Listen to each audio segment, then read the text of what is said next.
इससे कर दो इससे। तो आज से कुछ समय पहले हम लोग क्लास 11th के जियोलॉजी का स्टार्ट किए थे सिलेबस, और उसमें 2 वीडियोस अभी तक बनी हुई है। फर्स्ट वीडियो में हमने सिलेबस के बात किया था, और जो दूसरा वीडियो था उसमें हमने चैप्टर 1 यानी कि भूकंप को हमने स्टार्ट किया हुआ था। ठीक है, अब भूकंप में हमने भूकंप के इंट्रोडक्शन यानी पार्ट 1 जो है हमने शूट कर लिया था, और उस सब में आप लोग क्लास कर लिए हैं। और उसमें जो है भूकंप का जो प्रकार था उसमें 3 प्रकार के भूकंप के बारे में आपको पढ़ाया गया है। पहला था प्राइमरी वेव, और दूसरा था सेकेंडरी वेव, और जो तीसरा था उसको एल तरंग कहा जाता है, यानी कि उसका खोज किया था, ठीक है ना, HD लव। कौन किया था जी? HD लव ने किया था, इसलिए उसको लव वेव की भी कहा जाता है। ठीक है ना, आज की इस क्लास में हम लोग जो है वही तीनों तरंगों को डिटेल में पढ़ेंगे। छोटा सा क्लास है, जल्दी से इसको फाइनल कर लीजिएगा, उसके बाद नेक्स्ट क्लास हम लोग करेंगे। आपको पता है कि आपका जो एग्जाम है 20 मई, 21 मई और 22 मई को होने वाला है। उधर पीछे हम लोग क्लास को बंद इसलिए किए थे क्योंकि आपका एग्जाम डेट उस टाइम फाइनल नहीं किया था, इसलिए हमने उसे छोड़ दिया था। अभी सारा कुछ फाइनल हो चुका है, इसलिए जल्दी से जल्दी 9 से 10 दिन में सिलेबस को फाइनल कर लिया जाए। चलिए, तो हम लोग देखे थे भूकंपों के तरंगों के प्रकार ना, भूकंपों के, ठीक है, भूकंपों के तरंग के बारे में हम लोग बात किए थे। और ये तरंग जो है ना, वेग तथा दिशा के आधार पे हमने इसको बांटा है। किसके आधार पे? वेग तथा दिशा के आधार पे इन तरंगों को हमें बांटना है। और याद रखिएगा, अभी सिर्फ आज है आपका कितना मई है? 10 मई है ना। आज 10 मई से अभी 18 मई तक आपका क्लास चलेगा। इस बीच में हम लोगों को पूरा 11th का सिलेबस को जल्दी जल्दी कवर करना है। और हाँ, जो लोग कवर नहीं कर रहे हैं, जो लोग क्लास 12th के सिलेबस का वेट कर रहे हैं, वो सिलेबस का वेट करने से बेहतर है 11th का ये 8-9 चैप्टर जो है इसको पढ़ लिया जाए। एक एक दिन में सब खत्म कराते चलेंगे, ताकि 12th का जो हम लोग जियोलॉजी स्टार्ट करेंगे उसमें आपको किसी प्रकार का कोई दिक्कत ना हो। समझ आ रहा है ना?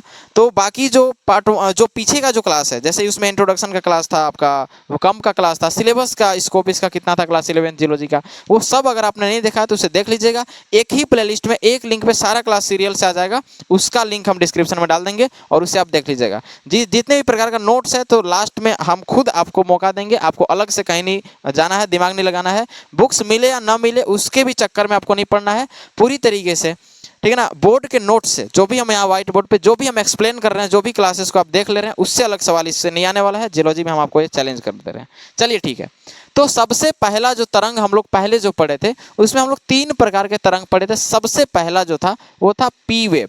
क्या था? P wave. और नंबर 2 जो था वो था एस वेव। क्या था? S wave. और नंबर 3 जो था ये होता था एल वेव। एल वेव, ठीक है ना। इसको बोलते हैं प्राइमरी वेव, इसको बोलते हैं सेकेंडरी वेव, और इसको एल वेव को बोलते हैं लव वेव बोला जाता है। इसका लव नाम इसलिए है, इसको हम अपने भाषा में लार्ज वेव भी बोल सकते हैं। क्या बोल सकते हैं? इसको लार्ज वेव भी बोल सकते हैं। बट ये लार्ज का मतलब होता है विशाल तरंग है। ये कैसा तरंग है? विशाल तरंगे हैं। और ये इसको हम लोग इसको जो सेकेंडरी है, सेकेंडरी को हम लोग हिंदी में द्वितीयक तरंगे बोल सकते हैं, ठीक है ना। और जो पी फॉर प्राइमरी, प्राइमरी का हिंदी होता है प्राथमिक तरंगे भी इसको बोल सकते हैं। समझ में आ रहा है ना? तो इस टाइप से आपके पास आएगा, लेकिन इसको लार्ज ना कह करके इसे हम लोग क्या बोलते हैं? लव वेव कहा जाता है। लव वेव इसलिए कहते हैं क्योंकि इसका जो खोज किया था वो किया था HD लव ने। कौन किया था? HD लव ने, इसीलिए इसका नाम क्या हो गया है? लव वेव हो गया। इसका एस वेव का फुल फॉर्म क्या हो जाएगा? ये हो जाएगा, कभी भी मतलब घबराना नहीं है, सेकेंडरी वेव इसका होगा, ठीक है, सेकेंडरी वेव होगा। इसका क्या हो जाएगा? प्राइमरी, ठीक है ना, प्राइमरी। और ये आप लोग अभी देखिए केमिस्ट्री में भी पढ़ते चल रहे हैं, प्राइमरी, सेकेंडरी, टर्शियरी, ठीक है, हड़बड़ाने की जरूरत नहीं है। तो इसके बारे में हम लोग पहले भी बात कर लिए थे कि जो सबसे इसमें पहला जो वेव है हमारा प्राइमरी वेव, ये प्राइमरी वेव बहुत ज़्यादा आवाज़ निकालता है। और हम लोगों के एरिया में ऐसे भूकंप आता नहीं है, लेकिन जिधर भी आता है ऐसा भूकंप, जिस भूकंप जब आएगा कुछ सेकंड के लिए आता है, कुछ सेकंड, 4 या 5 सेकंड के लिए, वो 4 या 5 सेकंड के लिए आएगा, लेकिन आपको एहसास भी नहीं होगा। वो थोड़ा सा मधुमक्खी का जो ऐसे आवाज़ निकलता है ना, उस टाइप से आवाज़ करेगा और फट से क्या हो जाएगा? निकल जाएगा, ठीक है ना, आपको पता भी नहीं चलेगा वो चीज़। तो वो जितना भी अभी तक आप लोग जो भूकंप देखे होंगे, ठीक है ना, ये कौन सा तरंग आता है? प्राइमरी आता है। इससे आपको ज़्यादा किसी प्रकार का कोई नुकसान नहीं होने वाला है। समझ आ गया ना? अब आता है आपके पास एस वेव। एस वेव जो होता है, अच्छा, ये 1 सेकेंड में पता है कितना चलता है? 1 सेकेंड में 7 से 7.5 किलोमीटर तक ये चलता है। कितना चलता है? 7 से 7.5 किलोमीटर तक ये चलता है। 8 किलोमीटर कहा जाता है इसको ना जी। 1 सेकेंड में कितना चलेगा? 8 किलोमीटर ये वेव उतना स्पीड चलता है। 1 सेकंड में कितना? 8 किलोमीटर। समझ आ गया?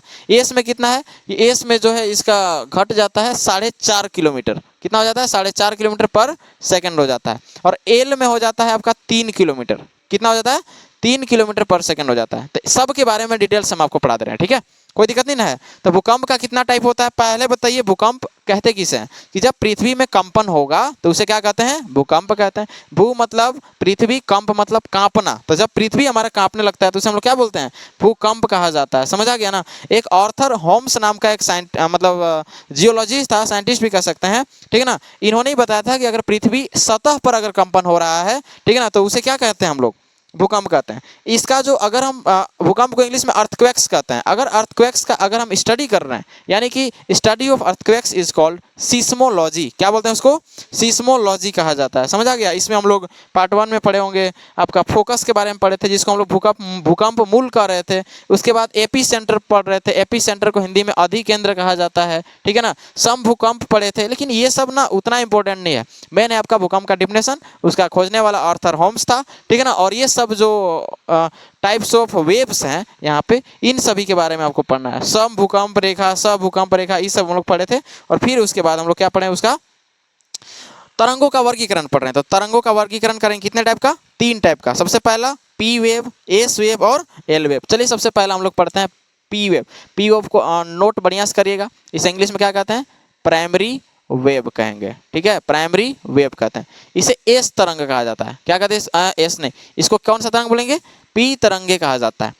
ये तरंगे जो होती है ना, माध्यम के कणों के समांतर गति करती है। अब देखिए यहाँ पे एक चीज और, यहाँ पे जो माध्यम है वो माध्यम कोई भी ठोस हो सकता है, कोई भी द्रव हो सकता है। द्रव को हम लोग क्या बोलते हैं? तरल ना। द्रव क्या बोलेंगे? तरल। और यहाँ पे माध्यम गैस नहीं हो सकता है, क्योंकि धरती के अंदर गैस कहाँ से आ गया? धरती के अंदर क्या है? ठोस या द्रव है। गैस भी है तो गैस से इसको कोई लेना देना नहीं है। यहाँ पे आप गैस भी लिख सकते हैं, लेकिन गैस से इसको कोई लेना देना नहीं है। या तो ये इतना ही इसका माध्यम काम करेगा, या तो ठोस या तो द्रव काम करेगा। अरे भैया देखो ना, वायुमंडल में जितना अभी हमारे पास हवा है उतना हवा थोड़े ना मिलेगा धरती के अंदर में, नहीं मिलेगा। और ये जो निकलता है लावा मैग्मा से सब क्रिएट होते हैं तरंग। ये तरंग कहाँ से क्रिएट हो रहा है? लावा मैग्मा से। ये सब पहले ही आपका पढ़ाई हो चुका है, पार्ट 1 2 से देखिएगा, सारा कुछ समझ में आ जाएगा। तो यही बात है, बोल रहा है कि ये तरंग जो होगा ना, माध्यम के कणों के समांतर गति करता है। अब जो समांतर गति कर रहा है कोई भी तरंग, ठीक है ना, तो उसे कहा जाता है अनुदैर्ध्य तरंग। क्या बोलते हैं इसको? अनुदैर्ध्य तरंग कहते हैं। तो यानी कि इस तरंग को हम लोग कौन सा नाम दे सकते हैं? अनुदैर्ध्य तरंग भी। इसीलिए इसको क्या कहते हैं? अनुदैर्ध्य तरंग भी कहा जाता है। किसको? प्राथमिक तरंग को। भूकंप के प्राथमिक तरंग को कौन सा तरंग कहते हैं? अनुदैर्ध्य तरंग भी कहा जाता है, ठीक है।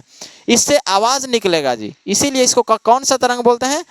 ठीक है ना, कौन सा तरंग बोलेंगे? साउंड वेव भी इसको कहते हैं। क्या कहते हैं इसको? साउंड वेव भी कहते हैं, यानी कि ध्वनि तरंग भी कहते हैं। देखो एक ही चीज है लेकिन नाम अलग अलग कर रहा है।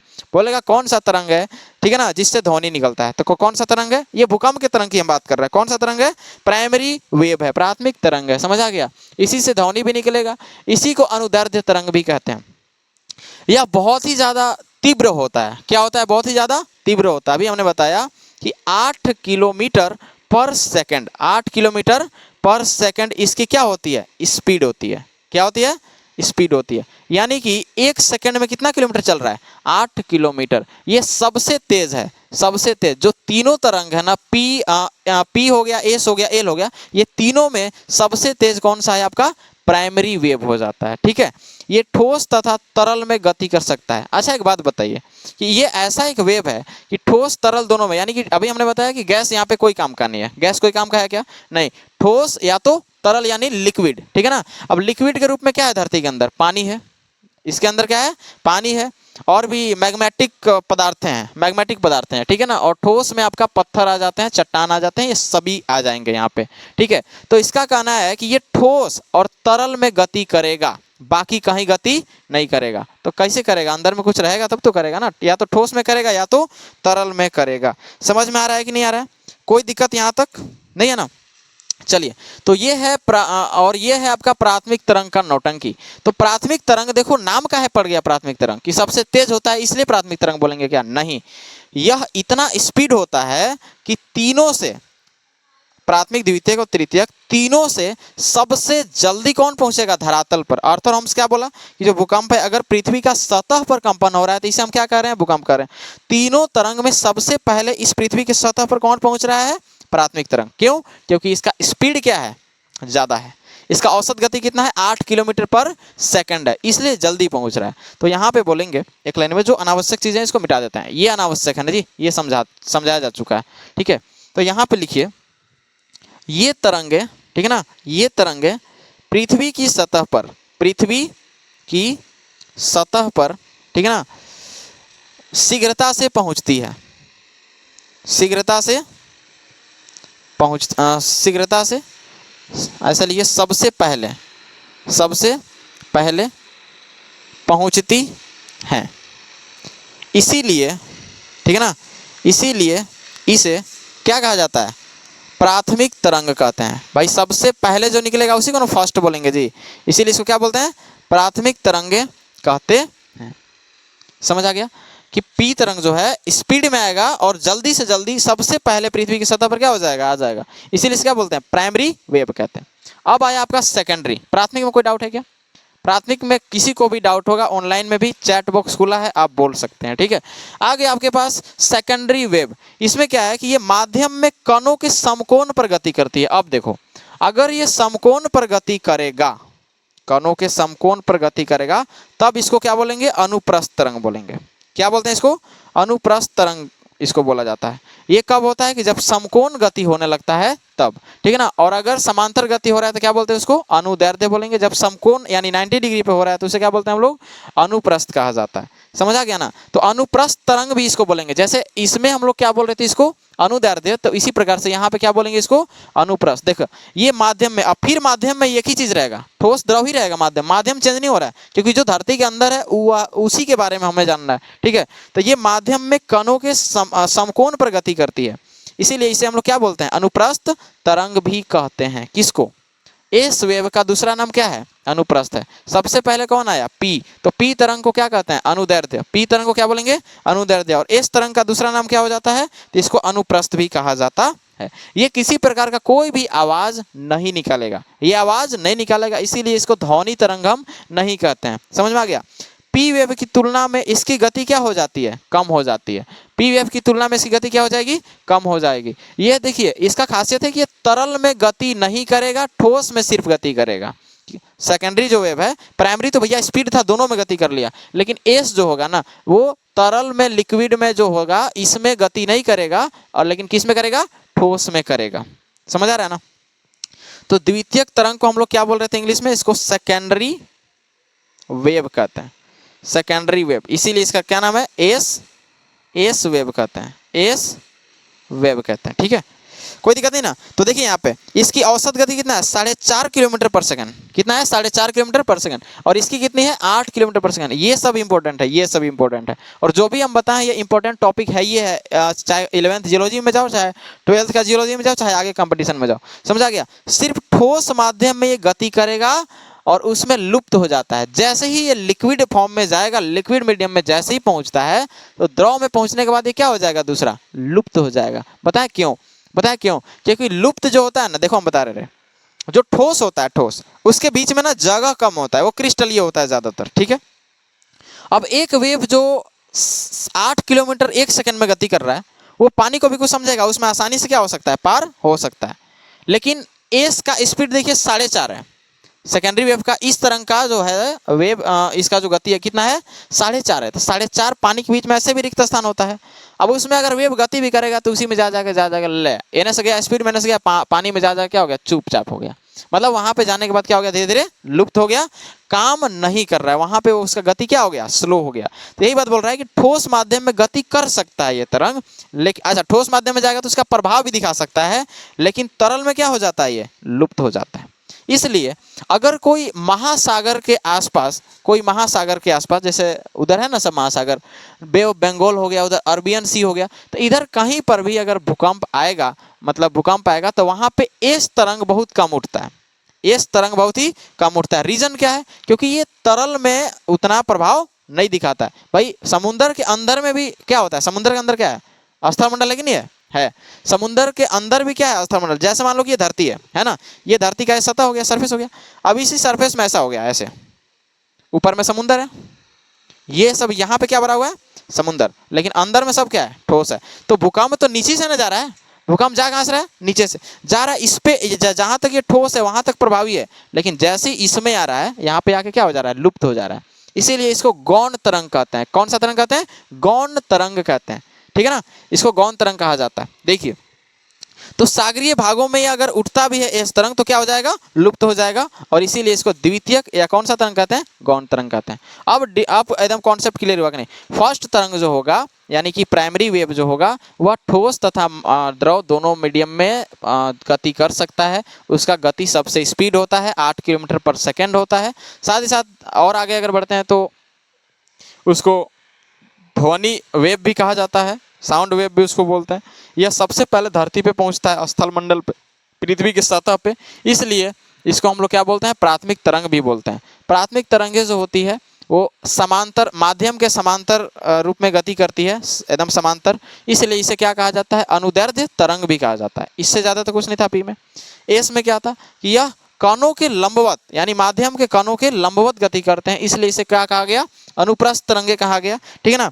एस जो होता है, एस की स्पीड जो होती है, एस वेव की जो स्पीड होती है, पी के अपेक्षाकृत क्या होता है, कम होता है। वो कहाँ 8 किलोमीटर एक सेकंड में गति कर रहा था, जबकि इसकी जो गति होती है एक सेकंड में कितना होता है, 4.5 किलोमीटर होता है। समझ में आ गया। इसके अपेक्षा ये कैसे भी स्लो गति कर रहा है, इसलिए अच्छा ये सबसे पहले जा रहा है, इसको प्राइमरी बोल दिए, लेकिन ये ठोस और द्रव दोनों में गति नहीं करेगा। ठोस में गति करेगा लेकिन द्रव में जाएगा तो ये क्या हो जाता है, लुप्त हो जाता है, यानी कि कार्यहीन हो जाता है, गतिहीन हो जाता है, गति को नहीं कर पाता है। समझ में आ गया। इसका रीजन क्या है, क्योंकि जो ठोस होता है उसका डेंसिटी ज़्यादा है, तो ज़्यादा प्रभाव ये ठोस पे दिखा सकता है, लेकिन जल का डेंसिटी बहुत कम होता है, इसलिए ठीक है ना, जल के जो परमाणु होते हैं, जल के जो अणु होते हैं, उसका डेंसिटी कम होने की वजह से ये क्या हो जाता है, तरल में लुप्त हो जाता है। समझ आ गया ना। इसको कौन सा तरंग कहते हैं जी, गौण तरंग। ये सवाल इंपॉर्टेंट है, गौण तरंग किसे कहते हैं, एस वेव को कहा जाता है।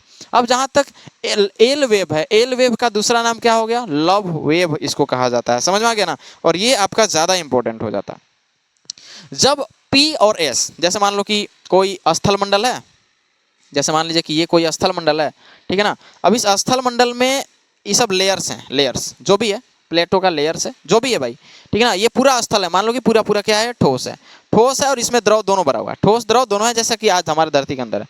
अब यहाँ से मान लो कि ये केंद्र हो गया, अधिकेंद्र हो गया, यहाँ से भूकंप क्या हो रहा है, निकल रहा है, तरंग एकदम जा रहा है, जा रहा है, निकल रहा है, निकल रहा है, निकल रहा है। P निकलेगा तो स्पीड जाएगा, S निकलेगा तो थोड़ा स्लो हो जाएगा, लिक्विड में काम नहीं करेगा। अब क्या है ना कि ये दोनों एक साथ निकलेगा, P और S दोनों, तो इस स्थल मंडल को ना चोट पर चोट पहुंचाएगा ना, चोट पे चोट पहुंचाएगा, और पता ये चलेगा कि S और P को प्रभावहीन कर देगा।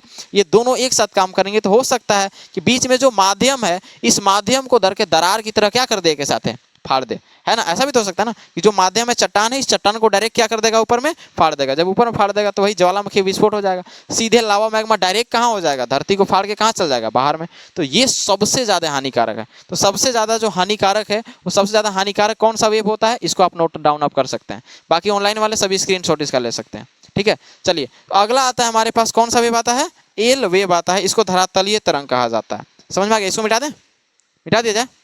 चलिए ठीक। अगला आता है आपके पास एल वेव, और एल वेव ज़्यादा इंपॉर्टेंट है। ऐसे सभी वेव जो होते हैं सभी इंपॉर्टेंट है। इसमें भी माध्यम आपको वही याद रखना है कि माध्यम कितने, इसमें अभी भी द्वितीय माध्यम होगा, एक ठोस होगा और एक क्या हो जाएगा, द्रव हो जाएगा। समझ में आ गया। अगला आता है आपके पास एल वेव। एल वेव में लिख सकते हैं, देखिए L wave number 3, L wave, इसको क्या बोलते हैं हम लोग जी, लव वेव ना, लव वेव। इसको बोलते हैं धरातलीय तरंग। प्यार प्यार तरंग मत बोल देना, लव का मतलब प्यार, वेव का मतलब तरंग, गलती हो जाएगा। धरातलीय तरंग ना, धरातलीय तरंग। इसको शॉर्ट में क्या बोलते हैं हम लोग, एल वेव। क्या बोलते हैं इसको, एल तरंगे। समझा गया। इसको लार्ज भी बोल सकते हो अपने भाषा में, लेकिन लव ही बोलना है सबसे ज़्यादा, ठीक है। क्योंकि इसका खोज कौन किया था, HD लव ने, ठीक है ना, इसकी खोज किया था। क्या किया था, इसकी खोज किया था, खोज की थी, ठीक है ना, इसकी खोज की थी। अब चलिए समस्या, यहाँ पे सबसे पहला पॉइंट तो क्या है ना कि ये तरंग जो होगा अधिकेंद्र पर, अधिकेंद्र कहाँ था, जहां से भूकंप निकल रहा था, ठीक है ना। पी तथा एस तरंगों की चोट से उत्पन्न हो जाती है और धरातल के निकट ही चलती है, धरती के नीचे। एल तरंगों की खोज एच.डी. लव ने किया था, समझ में आ गया। चलो इस पॉइंट को लिखो, तो ये तरंगे अधिकेंद्र पर, लिखो ये तरंगे, ठीक है, अधिकेंद्र पर, ठीक है ना, पी तथा एस तरंगों के, ठीक है ना, चोट से समझ में आ गया ना, चोट से उत्पन्न होकर धरातल के निकट ही चलती है, से उत्पन्न होकर, ठीक है, धरातल के, ठीक है, निकट ही चलती है। केमिस्ट्री का पार्ट 2 वाला बुक जो है ना जी, उसका रिवीजन करेगा, सबसे बेटर रहेगा, समझ में आ गया ना, ठीक है, कोई दिक्कत नहीं ना। तो ये कैसे उत्पन्न होगा, ये तरंग जो होगा अधिकेंद्र, जहाँ यानी कि जहां से भूकंप निकल रहा है वहां से पी और एस, जहां से दोनों निकल रहे होंगे, तो उन लोग के टक्कर आने से, चोट होने से ये धरातल के निकट ही चलता है। मतलब पृथ्वी का एक सरफेस है, उस सरफेस से जस्ट नीचे ही क्या चलता है ये। अब जैसे ही और भी कुछ उथल पुथल मचेगा, ये सीधे कहाँ आ जाएगा, धरातल पे आ जाता है। खोज कौन किया था, एच.डी. लव ने इसका क्या किया था, खोज किया था। इसकी जो गति होती है, लिखिए, इन तरंगों की गति सबसे कम होती है। क्या होती है जी, सबसे कम होती है। तो सवाल देखो बीच वाले का नहीं पूछेगा, सवाल ये पूछेगा कि वह कौन सा तरंग है जिसका स्पीड सबसे ज्यादा है। तो पी वेव का, सबसे कम किसका है, एल वेव का। कितना होता है जी औसत, इसका औसत गति कितना होता है, अभी बताए थे, औसत गति कितना, वहां देखो लिखा हुआ है 3 किलोमीटर पर सेकंड, यानी कि सबसे कम यही चल रहा है ना, सबसे कम यही चल रहा है। बाकी एक 8 चला, एक 4.5 चला, और ये कितना चल रहा है, 3 किलोमीटर चल रहा है 1 सेकंड में। समझ आ गया। फिर भी ये कहने के लिए 1 सेकंड कुछ होता है, और 1 सेकंड में 3 किलोमीटर भी कुछ होता है ना। और वो 8 चल रहा था, सोचो कितना स्पीड वो जा रहा था, ठीक है।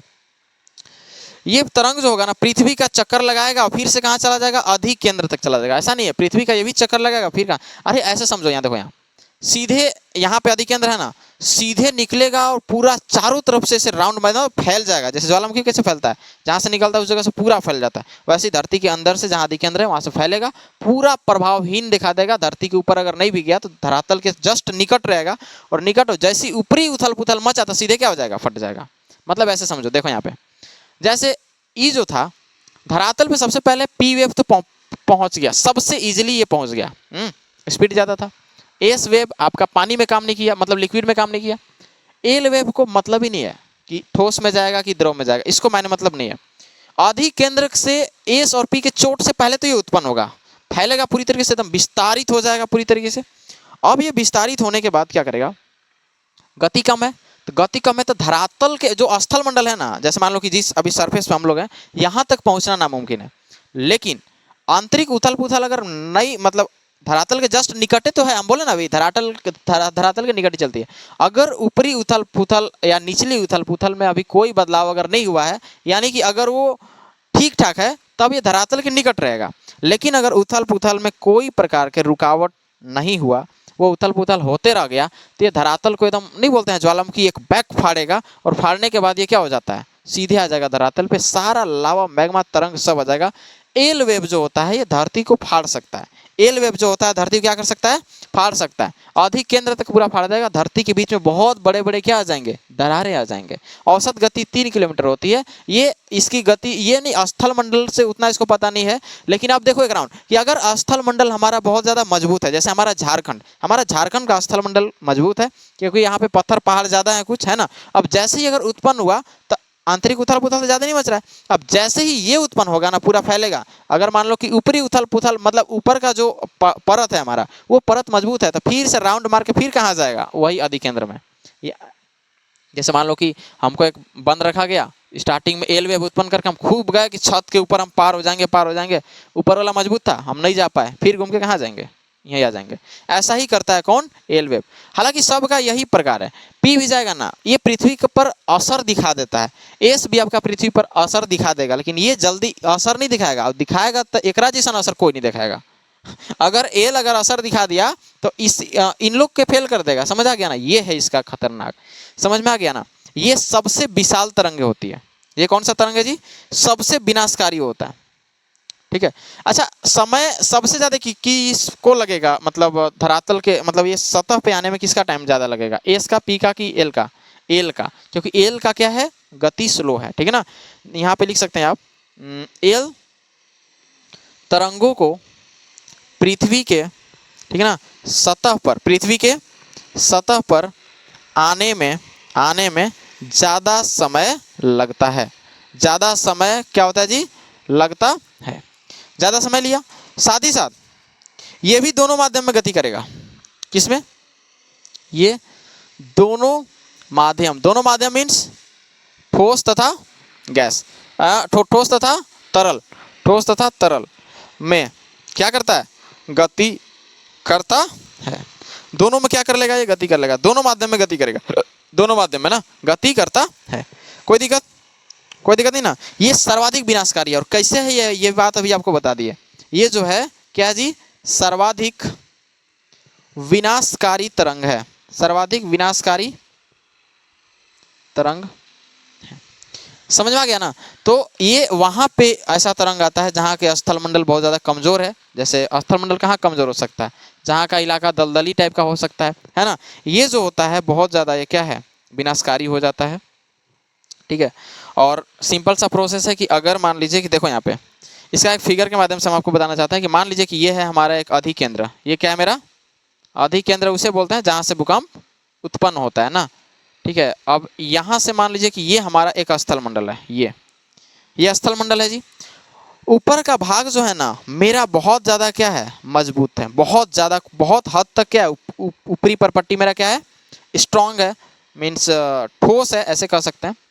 अब यहाँ से तरंग पी भी तरंग, एस भी तरंग, एल भी, सब के सब उत्पन्न हो गया। ले तरंग सब गति कर रहा है, फैल गया, हर जगह पे क्या हो गया, फैल गया, ठीक है। धरातल के कुछ निकट है। अब क्या होगा ना कि ऊपरी धरातल जब स्ट्रांग रहेगा तो ये पार जाकर और यहाँ पे भू सतह पर प्रभाव बहुत कम दिखा पाएगा।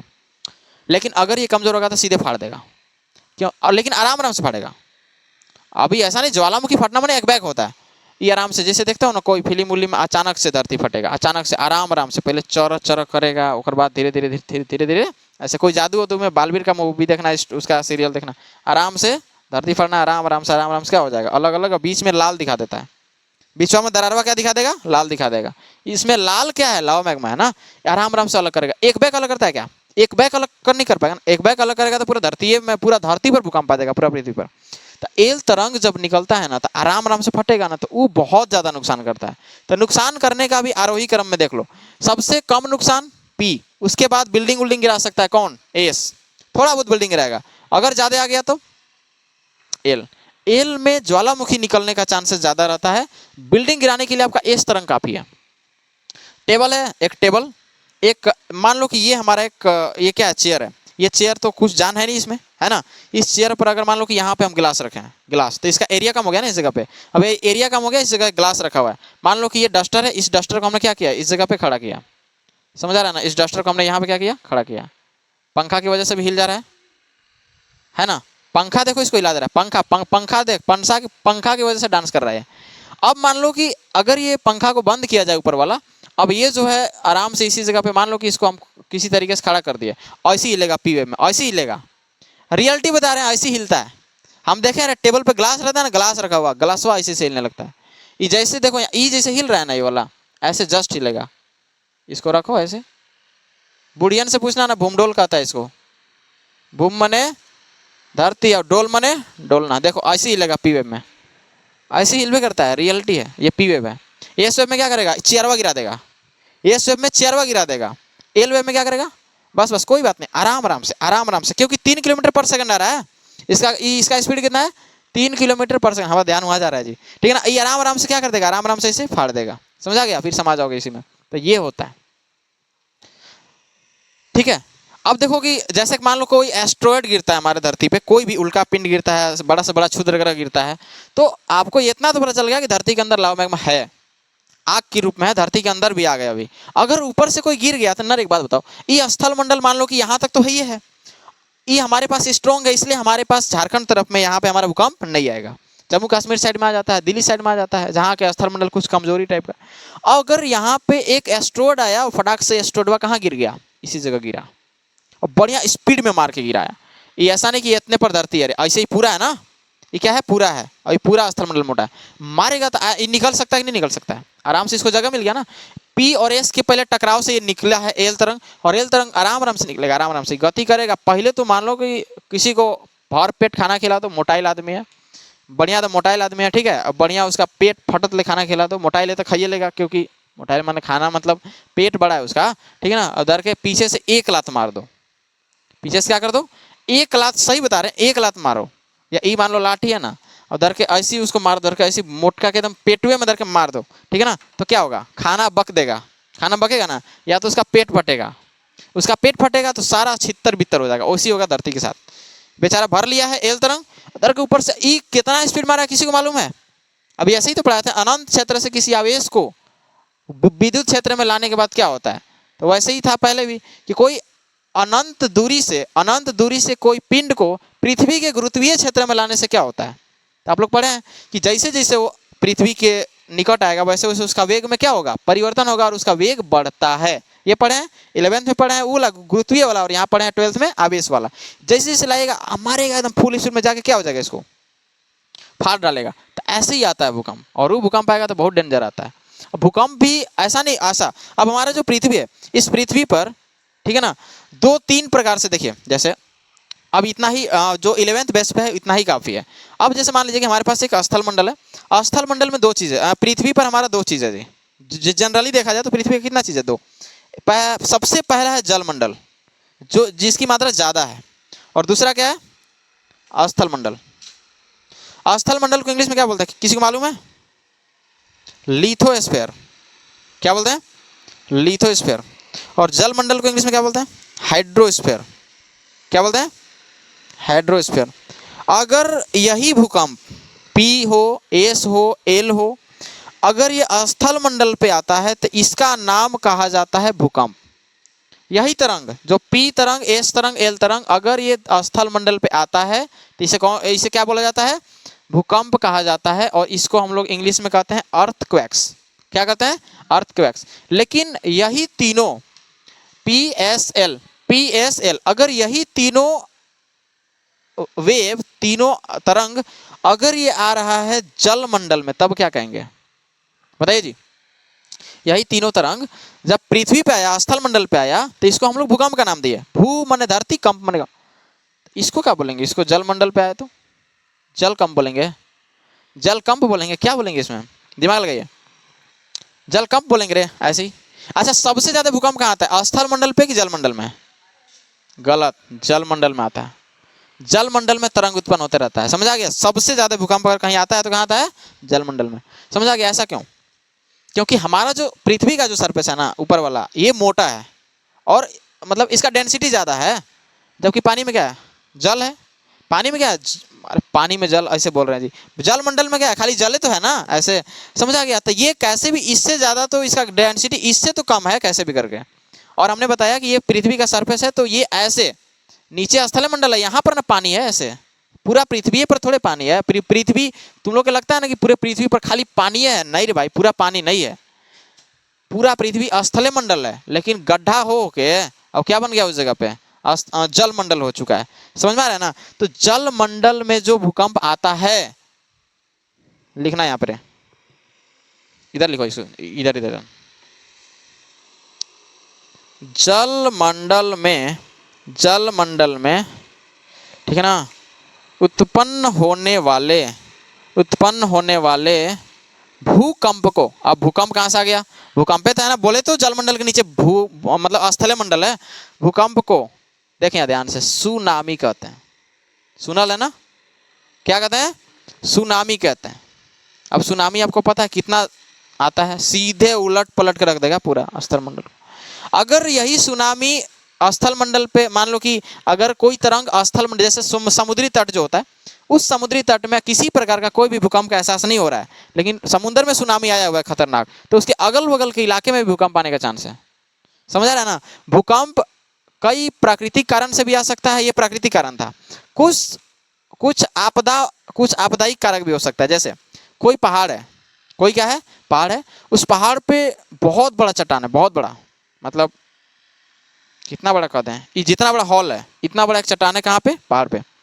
अब उस पहाड़ का चट्टान अचानक से किसी कारणवश कहाँ गिर रहा है, धरती पर गिर रहा है। तो उस टाइम भी हल्का सा भूकंप का एहसास होगा। सोचो ना रे, अभी जब हम लोग यहाँ पे चलते हैं ऐसे, अभी अगर यहाँ पे एक लात यहाँ पे मार रहे हैं, एक लात, तो यहाँ पे भी भूकंप आ रहा है, लेकिन हमें पता नहीं चल रहा है।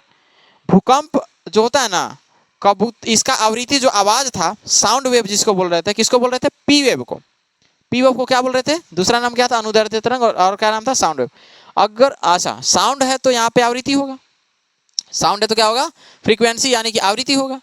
सबसे कम आवृत्ति जानते हैं किसका होता है, किसका होता है मालूम है, किसका, पक्षियों का होता है। और पक्षी में सबसे कम आवृत्ति होता है कबूतर का। किसका होता है, कबूतर का।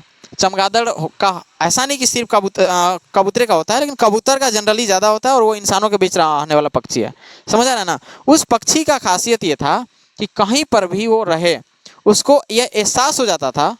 हम जैसे हम लोग का आवृत्ति कितना है, 20,000 हर्ट्ज, 20 हर्ट्ज से कितना है, 20,000 हर्ट्ज तक। ये है श्रव्य परास है, ठीक है ना। और श्रव्य परास क्या हो सकता है, 20 हर्ट्ज से कम की आवाज़ को हम नहीं सुन पाएंगे, हमारा कान नहीं सुन पाएगा। 20,000 हर्ट्ज से कम ये पराश्रव्य ध्वनि हो गया, हमारी बस की बात नहीं है। अब इसका 1 या 2 हर्ट्ज होता है, किसका, चमगादड़ का। थोड़ा सा रुक जाइए, हम फाइनल अति का कबूतर का ना जी, थोड़ा सा रुक जाएगा, थोड़ा डाउट है हमको इसमें, 1 मिनट तुरंत बताते हैं इसी जगह पे। कबूतर ना जी, कबूतर का आवृत्ति,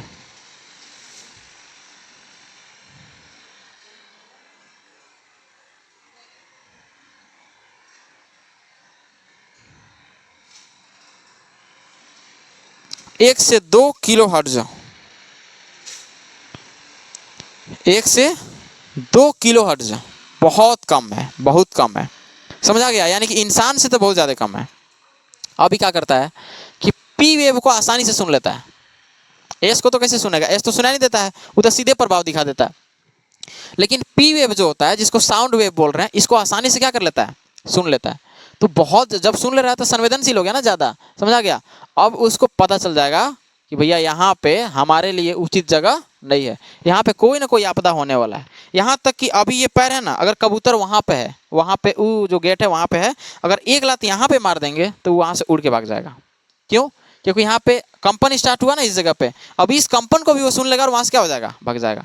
तो ये है, अगर किसी प्रकार का मान लो कि गढ़वा जिले में तूफान आया है, गढ़वा जिले में क्या आया है, तूफान आया है, मेन एकदम गढ़वा सिटी में क्या आया है, तूफान आया, और इस यहाँ पे इस वाले बिल्डिंग के ऊपर में क्या है, कबूतर है। अब वहाँ पे कबूतर है ना, भाग जाएगा वहाँ से, समझ आ गया। तो पहले हम लोग कहते थे कि न्यूज़ का माध्यम होता था कौन, कबूतर। अरे भैया उसको चीठी होकर मुँह में चोंच लेके फिल्म आती कर देता है, कार्टून बनाता है कि चीठी जो है ना इसका लेके चोंचवा में लगा दो, लेके यहाँ से, ऐसा कुछ भी नहीं है। वो प्राकृतिक आपदाओं समय बचाता था। अगर सुनसान जगह पे अगर बैठा ना कबूतर, उसके धरती के अंदर अगर क्या क्या कंपन हो रहा है, क्या क्या मतलब एक नहीं होता है, सेकंड वाला भी आ रहा है, थर्ड वाला भी आ रहा है, तो कुछ भी उथल पुथल मच रहा है, उसको तुरंत पता चलता था। तो पहले तो पक्षियों की कोई कमी नहीं थी हमारे पृथ्वी पर, थी। ये तो 5G 4G सब आने से ना सब नष्ट हुए हैं, बताया था ना आप लोग के सब फिजिक्स में। तो पहले तो सब कोई कमी नहीं थी, तो एक साथ झुंड में रहते थे, झुंड में रहते एक बैग उड़ जाता, इंसानों को समझ में आ जाता था कि भैया, अब देखो इंसानों कैसे समझ आया, समझ ऐसे ही आएगा कि भैया कबूतर उड़ रहा है, कुछ ना कुछ तो यहाँ हो रहा है, कोई भी चीज़ आखिर भाग रहा है। तो एक सोचते हैं ना कि कोई भी चीज़ है तो भाग क्यों रहा है, तो रीजन क्या है भागने का, क्योंकि उसको पता था। और ऐसा इंसान माना कब कि जैसे ही इन लोग भागा तुरंत यहाँ पे आपदा हुआ। फिर अगला जगह जैसे ही उन लोग आ रहा है, ठीक है, जहाँ पे उन लोग है वहाँ पे आप सेफ हैं पूरी तरीके से, और जैसे ही उन लोग भागा तो आपको भी तैयारी कर लेना चाहिए भागने का। ऐसा होता है। अच्छा एक चीज़ और कि क्या कस के चिल्लाएंगे तो कबूतरों को सुनाई देगा, नहीं देगा। अब यहाँ कबूतर है ना इस जगह पे, अब यहाँ पे कबूतर है, अभी हम लोग जो नॉर्मल एकदम एकदम छोटा छोटा बात को, एकदम छोटा छोटा जैसे उन लोग दोनों बतिया रही है ना, वो आवाज़ सुन लेगा। लेकिन यही आवाज़ इसी जगह डीजे बजाओ, एकदम चोंगा ले लो बढ़िया से, एकदम उसके कान के सामने सटा के बोलो, सुन ही नहीं पाएगा, उसका कान का अथी है जो पराश्रव्य ध्वनि हो जाएगा, ठीक है, जबकि हम लोग सुन लेंगे। तो जो जीव जितना बड़ा होता है उसको ज़्यादा ज़्यादा आवाज़ क्या होता है, सुनाई देता है, सुना रहा है ना। जो जीव जितना छोटा, अब जैसे चींटी चलती है ना, तो उन लोग का भी बहुत, उन लोग गंध से देख देख के आराम से कतार में चलती है। तो ये था कबूतर। तो भूकंप से सूचना देने वाला कौन सा जो पक्षी था हमको हेल्प किया है सबसे ज़्यादा, कबूतर। तो इसलिए अगर घर के आसपास कबूतर है तो समझिए कि आपके घर के आसपास किसी प्रकार का कोई भी आपदा नहीं है। कबूतर बार बार आ रहा है, कबूतर उड़ जा रहा है, तब दिक्कत है। समझा गया ना कबूतर की खासियत क्या था? इसीलिए इसको कहते थे कि ये न्यूज का माध्यम है। कौन? कबूतर। किसी भी घटना का संदेश ये हमें दे सकता है कबूतर। समझ आ गया? इसके पीछे का इतिहास ये है। समझ आ गया ना? तो सुनामी क्या होता है? जब भूकंप जलमंडल में आ जाए तो इसे क्या कहते हैं? सुनामी। और जब ये जो है ये स्थल मंडल में आ जाए तो इसे हम लोग क्या बोलते हैं? भूकंप कहते हैं। समझ आ गया ना? तो दो पार्ट में हमने भूकंप को पढ़ाया। पार्ट 1 में सिर्फ भूकंप का इंट्रोडक्शन दिया, कहाँ से उत्पन्न होता है, कितना फैल सकता है, कितना इसका फ्रीक्वेंसी होता है, टोटल चीज पढ़ा दिया, कितना गति होता है सब। और यहाँ पे भी पढ़ा दिए पी वेव का स्पीड कितना होता है 1 सेकंड में 8 किलोमीटर पर सेकंड हो गया। और एस का कितना है 4.5 किलोमीटर पर सेकंड। इसका कितना है 3 किलोमीटर पर सेकंड। एल जो है घातक बहुत ज्यादा है, पूरा धरती को ये फाड़ने की क्षमता रखता है। लेकिन कब? कि जब स्थल मंडल हमारा ऊपरी कमजोर रहे तब। बाकी ऐसे नहीं हो सकता है। अगर मजबूत रहेगा निकलने का प्रयास करेगा, लेकिन फिर कहाँ चला जाएगा? नीचे चला जाएगा। समझ में आ गया ना? अभी देखो, अभी जैसे ग्लोबल वार्मिंग हो रहा है, अभी गर्मी का समय ना, ग्लोबल वार्मिंग है। अभी स्थल मंडल पे ऊपर से भी धूप है, एक अंदर से भी आ गए, ऊपर से भी आ गए, है ना? एक प्रकार से आ गया ना 12 बजे का धूप। अब इस धूप में क्या होगा कि पृथ्वी के अंदर का लावा मैग्मा एकदम खलबलाई होगा अभी, है कि नहीं है? एकदम खलबली डुकल होगा। कहाँ पे? पृथ्वी के अंदर वाले लावा मैग्मा में। अगर स्थल मंडल कमजोर रहेगा, डायमंड उड़ा देगा ले। तो भूकंप कभी भी ठंडी के दिन में नहीं आया है, ये चीज पूछना अपने बाबा दादी लोग से पूछिएगा, ठीक है ना? भूकंप जो है कभी भी ठंडी के दिन में नहीं आता है, बरसात के दिन में नहीं आता है। जब आएगा तो कब आएगा? वो गर्मी के दिन में आता है। रीजन क्या है? गर्मी के दिन में पृथ्वी का टेम्परेचर क्या होता है? हाई होता है। ग्लोबल वार्मिंग एक तरीके से, जितना पेड़ काटोगे ना, तो हम लोग को ना लगता है पेड़वा काटेंगे तो ऑक्सीजन भी ना मर जाएंगे। अरे नहीं रे भाई, पेड़वा काट दोगे नष्ट हो जाएगा ना। ग्लोबल वार्मिंग के कारण भूकंप आएगा, भूकंपों से मार के डाल लेगा। समझ आ गया? एक नुकसान है ये नहीं है, इससे बहुत सारा नुकसान है। चलिए ठीक है, तो आज का ये टॉपिक हम लोग का भूकंप था, ये हो गया खत्म। और कल पढ़ लेते हैं फटाक से ज्वालामुखी। ज्वालामुखी एक दिन में खत्म होगा। फिर उसके बाद विदरिंग एंड ये पढ़ लेंगे, क्या बोलते हैं, इरोजन। ये फटाफट पढ़ के जितना जल्दी हो सकता है हम लोग खत्म करेंगे। हालांकि अगर देखा जाए तो सबसे बड़ा टॉपिक हम लोग का लावा मैग्मा और भूकंप पे था, ठीक है ना? तो जितना जल्द हो सके उतना जल्दी हम लोग खत्म करेंगे। चलिए पढ़ते हैं बाकी विषय। मिलते हैं आप लोग से बाद में, तब तक के लिए जय हिंद।